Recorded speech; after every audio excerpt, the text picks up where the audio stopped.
Hello, नमस्कार मित्रों, स्वागत है आपका अपने चैनल हिंदी साहित्य वर्ग 2 विशेष में।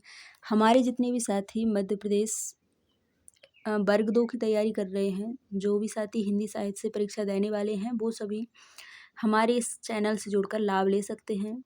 यहाँ पर मैं सेल्फ नोट्स पढ़ा रही हूँ, जिसमें हमने इतिहास लेखन के स्रोत देख लिए थे। इतिहास लेखन की आज हम देखेंगे परंपरा, साहित्य इतिहास लेखन की परंपरा क्या रही, तो इसको हम पढ़ेंगे।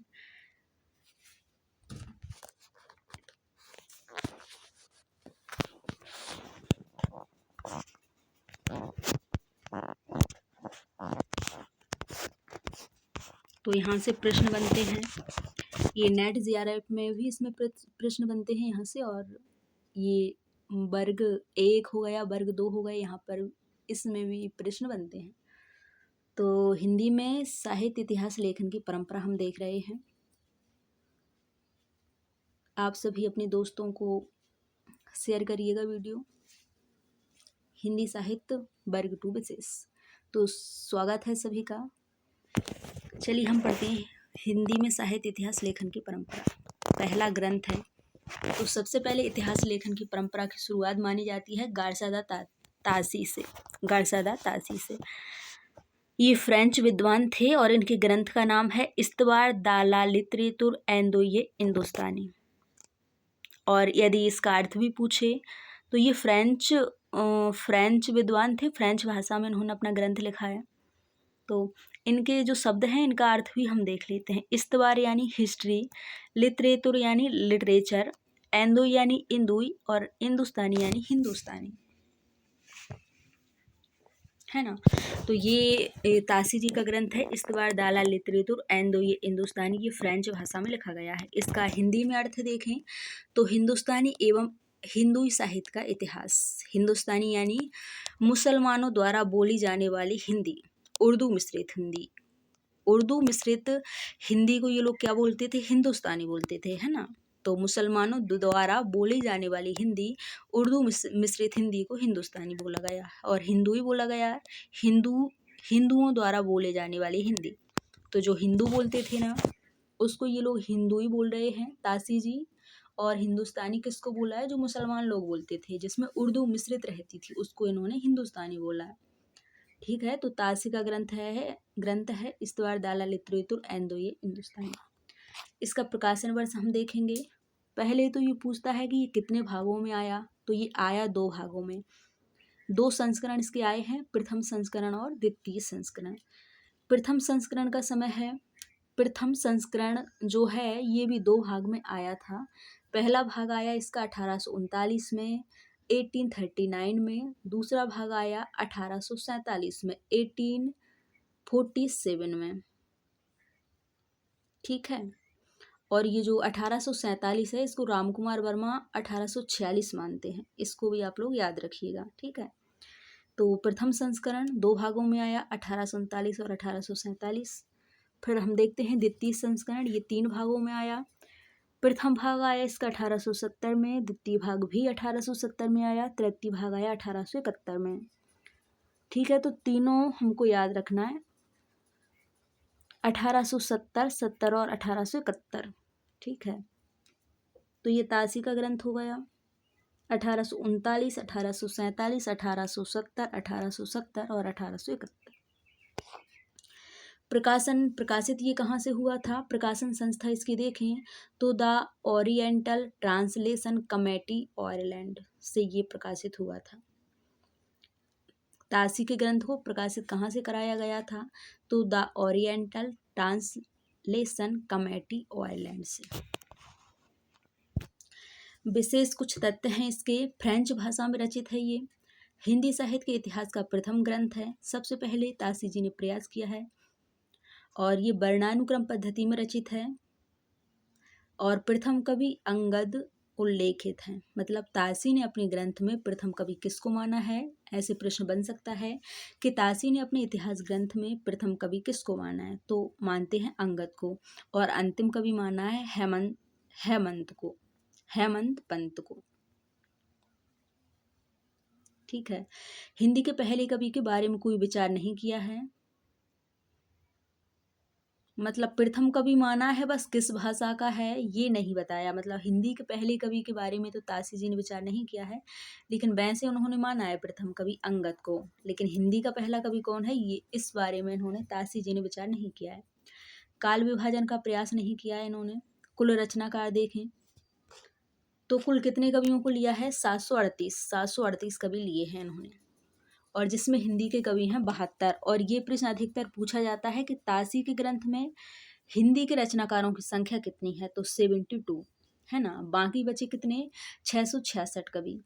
तो बाकी जो बचे हैं वो उर्दू के कवि हैं 666, और 72 कवि हैं इसमें हिंदी के।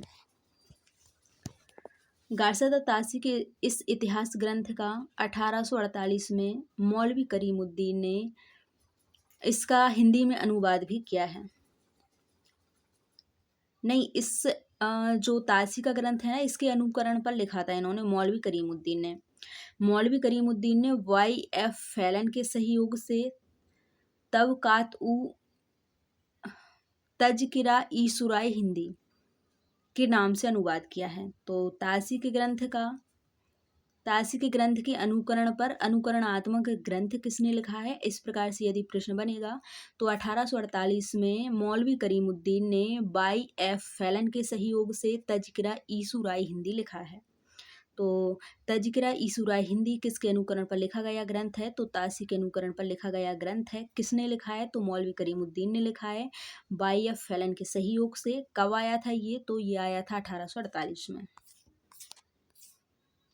ठीक है। मौलवी करीमुद्दीन द्वारा अनुदित ग्रंथ में कुल 1004 रचनाकारों का परिचय है, और इसमें हिंदी के 60 कवि हैं।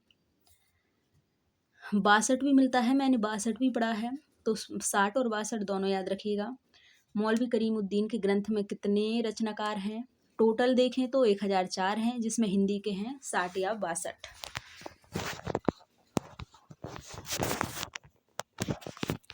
गारसदा ताशी के इतिहास ग्रंथ का 1953 में डॉक्टर लक्ष्मी सागर वाणसेन ने हिंदू साहित्य का इतिहास नाम से हिंदी में अनुवाद किया है।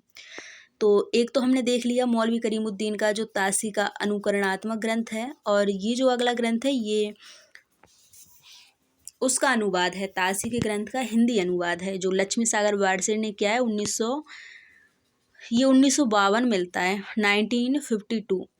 तो दोनों याद रखिएगा, 1952 और 1953। कहीं 1953 मिलता है, कहीं 1952 मिलता है। ठीक है, तो ये लक्ष्मी सागर वाणसेन का है। नाम क्या दिया है इन्होंने? हिंदू साहित्य का इतिहास नाम से। कुल रचनाकार लिए हैं इसमें 358, और हिंदी के रचनाकार टोटल हैं इसमें 220। बारसेड़ प्रयाग के विक्रम विश्वविद्यालय में हिंदी के प्रोफेसर थे। महत्वपूर्ण लाइन है ये। जो लक्ष्मी सागर वाणसेन थे ये विक्रम विश्वविद्यालय में हिंदी के प्रोफेसर थे। ठीक है।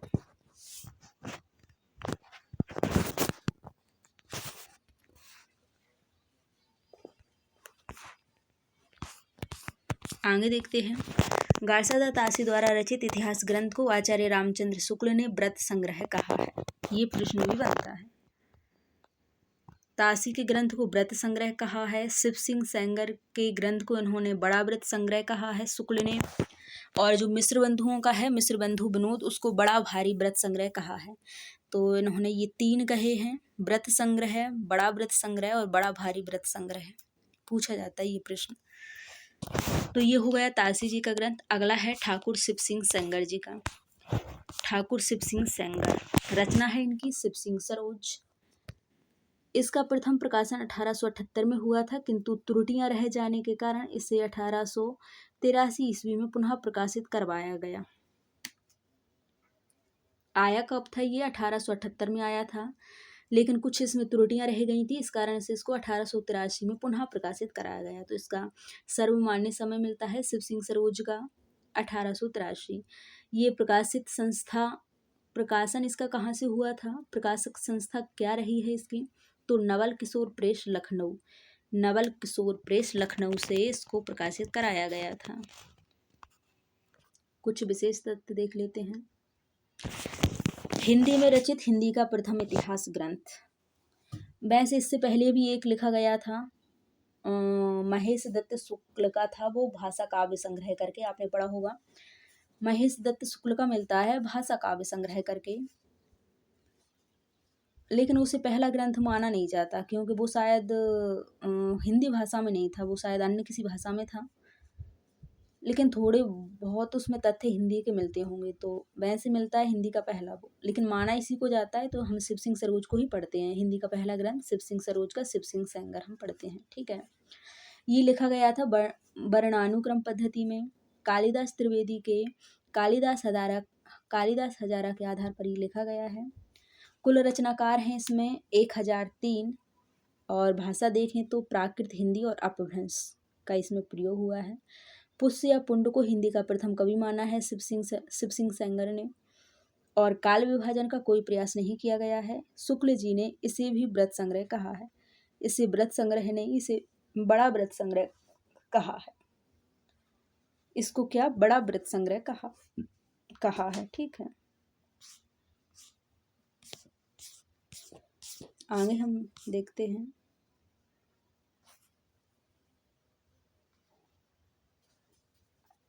अगला ग्रंथ है तीसरा, जॉर्ज अब्राहम ग्रियर्सन का। महत्वपूर्ण है, पूछा जाता है ग्रियर्सन का अधिकतर।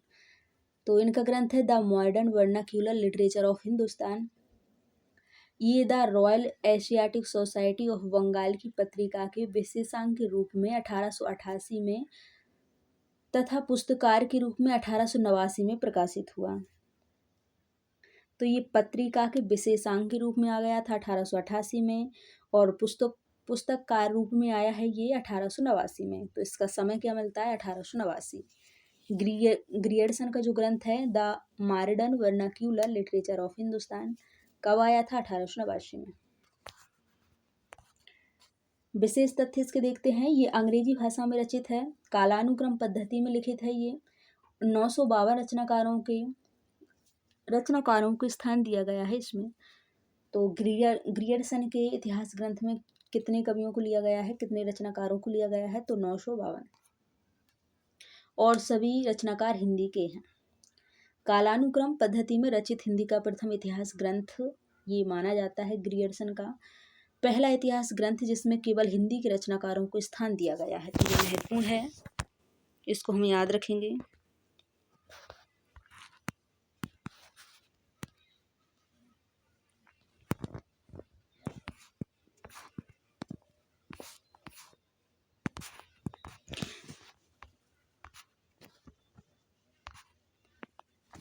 हिंदी का पहला इतिहास ग्रंथ जिसमें केवल हिंदी के रचनाकारों को स्थान दिया गया है।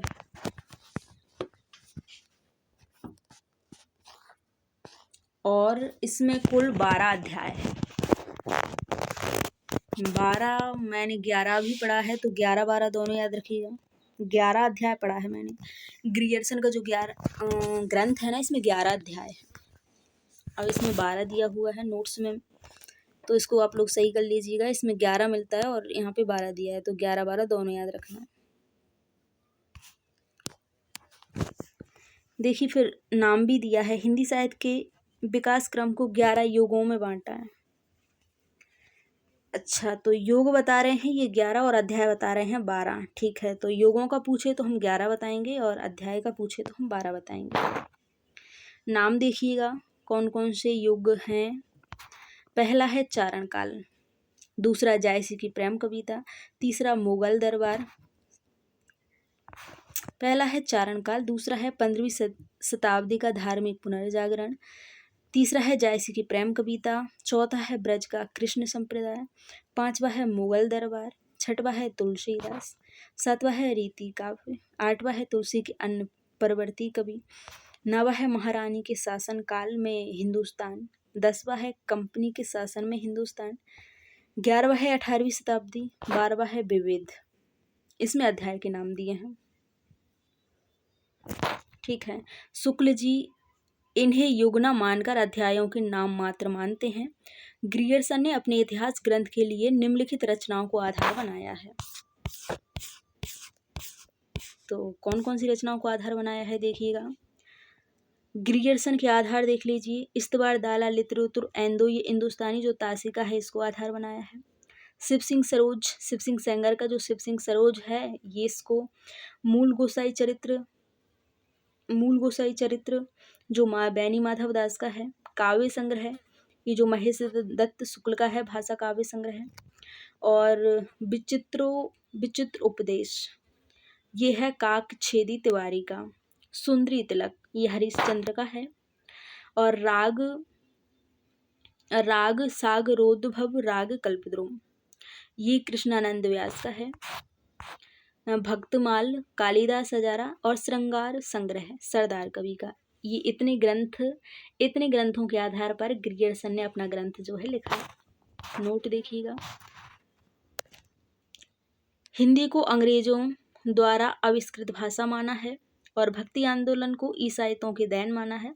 ये प्रश्न पूछा जाता है अधिकतर, ये इम्पोर्टेंट है, याद रखिएगा, इसको अंडरलाइन कीजिएगा सभी। भक्ति आंदोलन को ईसाइयों के देन किसने माना है, अधिकतर प्रश्न पूछा जाता है, तो कौन मानते हैं, ग्रियर्सन। ग्रियर्सन ने भक्ति काल को हिंदी साहित्य का स्वर्ण काल कहा है, ये भी पूछा जाता है। भक्ति काल को हिंदी साहित्य का स्वर्ण काल मानने वाले कौन है, ग्रियर्सन है। टिप्पणी देखिएगा, भक्ति काल को हिंदी साहित्य का स्वर्ण युग श्याम सुंदर दास ने कहा है।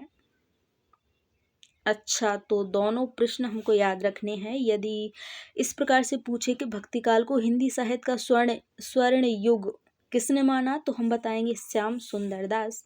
और यदि ऐसे पूछे कि भक्ति काल को हिंदी साहित्य का स्वर्ण काल, तो काल यदि आ जाए तो ग्रियर्सन बताएंगे, युग आ जाए तो श्याम सुंदर दास बताएंगे। ठीक है, याद रखिएगा। अगला है मिश्र बंधुओं का ग्रंथ। मिश्र बंधु विनोद।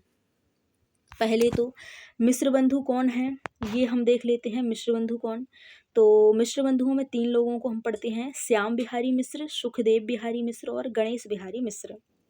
श्याम बिहारी मिश्र, सुखदेव बिहारी मिश्र और गणेश बिहारी मिश्र। श्याम सुख गणेश, श्याम सुख गणेश, श्याम सुख गणेश। ठीक है, याद रखिएगा।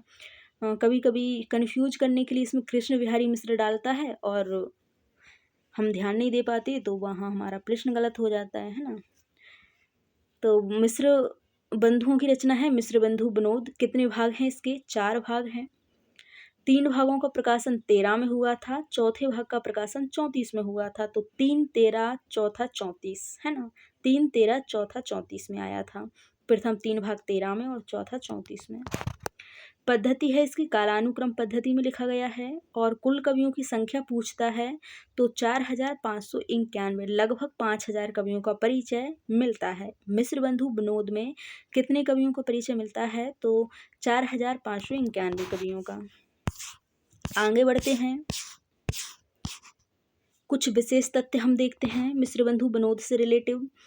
यह इतिहास ग्रंथ नागरिक चरणी सभा द्वारा चलाए गए हस्तलिखित ग्रंथ की खोज अभियान के आधार पर लिखा गया है। महत्वपूर्ण लाइन है, ये जो मिश्र बंधु विनोद है ये नागरिक चरणी सभा द्वारा चलाए गए हस्तलिखित ग्रंथ की खोज अभियान के आधार पर लिखा गया। नागरिक चरणी सभा काशी ने हस्तलिखित ग्रंथों की खोज का अभियान 1900 से 1921 तक चलाया था। इसमें अनेक अज्ञात कवियों को शामिल कर उन्हें उनके साहित्यिक महत्व पर प्रकाश डाला गया। कवियों के जीवन चरित्र वर्णन के साथ साथ साहित्य के विभिन्न अंगों पर भी प्रकाश डाला गया है। तो ये कुछ महत्वपूर्ण लाइन है, इनको भी हमको याद रखना है, पूछ सकता है, पूछ लेता है कहीं से कुछ भी।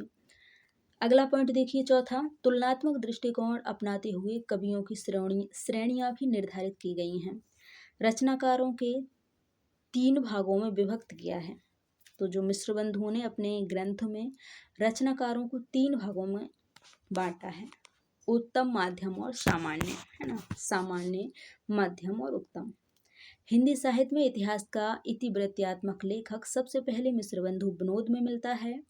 अगला पॉइंट, इसमें प्रमुख रचनाकारों का विवरण समालोचना साहित्य दिया गया है। समालोचना सहित दिया गया है। इसमें प्रमुख रचनाकारों का विवरण समालोचना सहित दिया गया है और सामान्य कवियों की नामावली संक्षिप्त सूचनाओं के साथ प्रस्तुत की गई है। इसमें प्रत्येक कवि को एक सुनिश्चित संख्या प्रदान की गई है। ग्रियर्सन की पद्धति का अनुकरण इन्होंने किया है। और जो मिश्र बंधुओं ने अपना मिश्र बंधु विनोद लिखा है, इन्होंने कहाँ कहाँ से सहारा लिया है, इनके इतिहास के स्रोत क्या रहे हैं, तो हम देख लेते हैं। ये मिश्र बंधुओं ने अपने इतिहास ग्रंथ के लिए निम्नलिखित स्रोतों का सहारा लिया है। पहला, कवियों के स्वरचित ग्रंथ। दूसरा है ग्रियर्सन का इतिहास ग्रंथ। तीसरा है नागरिक पंचायती सभा की खोज रिपोर्ट। अगला शिव सिंह सरोज और मुंशी देवी प्रसाद के लेख। और आचार्य शुक्ल ने मिश्र बंधुओं को बड़ा भारी व्रत संग्रह कहा है तथा मिश्र बंधुओं को परिश्रमी संकलनकर्ता कहा है। मिश्र बंधुओं का जो ग्रंथ है उसको बड़ा भारी व्रत संग्रह कहा है, बड़ा भारी व्रत संग्रह कहा है, और मिश्र बंधुओं को परिश्रमी संकलनकर्ता कहा है, शुक्ल जी ने, है ना।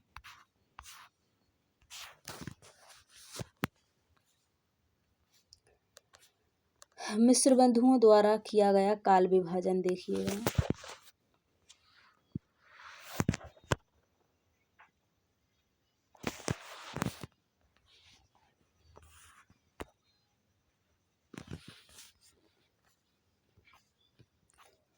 मिश्र बंधुओं द्वारा किया गया काल विभाजन हम देख रहे हैं।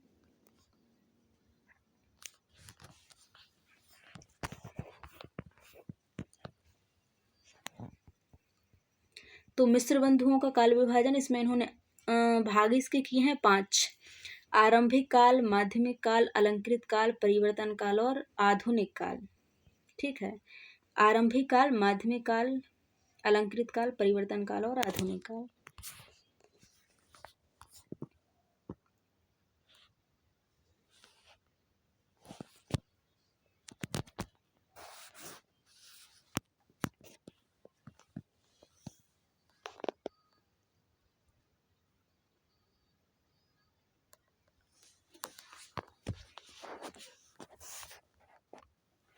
ये घूम गया पूरा।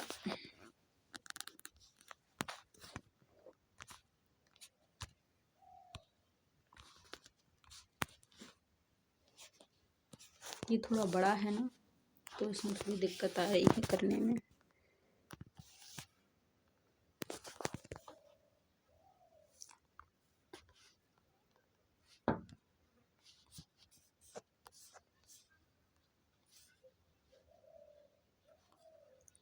ठीक है,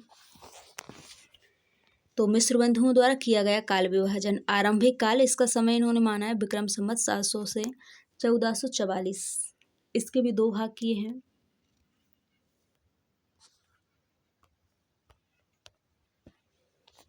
इसके 2 भाग किए हैं इन्होंने, पूर्व प्रारंभिक काल और उत्तर प्रारंभिक काल। पूर्व प्रारंभिक का समय माना है 700 से 1343 ईस्वी और उत्तर प्रारंभिक काल का समय माना है 1344 से 1444। फिर माध्यमिक काल देखिए इनका, इसका समय माना है 1445 से 1680। इसके भी 2 भाग हैं, पूर्व प्रारंभिक और प्रौढ़, पूर्व मध्यकाल और प्रौढ़ मध्यकाल। पूर्व मध्यकाल का समय है 1445 से 1660 और प्रौढ़ मध्यकाल का समय है 1561 से 1680। अलंकृत काल, इसका समय इन्होंने माना है 1681 से 1889। पूर्व अलंकृत काल 1681 से 1790। परिवर्तन काल देखिए 1890 से 1925 और वर्तमान काल 1926 से आगे तक माना है इन्होंने। ठीक है, तो ये इनका काल विभाजन हुआ मिश्र बंधुओं का। मिश्र बंधुओं की एक रचना हिंदी नवरत्न भी है, जिसका रचना काल क्या है 1910। तो एक तो मिश्र बंधुओं को मिश्र बंधु विनोद हम पढ़ते हैं और एक इनका है हिंदी नवरत्न, इसका समय 1910 है। तो हिंदी नवरत्न में 9 कवियों को लिया जाता है, जिसमें नाम देखिएगा कौन कौन से 9 कवि हैं, जिसमें तुलसीदास, सूरदास, देव बिहारी, मिश्र बंधु, त्रिपाठी बंधु है ना, त्रिपाठी बंधुओं में भूषण और मतीराम आते हैं। केशव, कबीर, चंद बरदाई और भारतेंदु हरिश्चंद्र, ये 9 कवियों को इन्होंने नवरत्न में रखा है।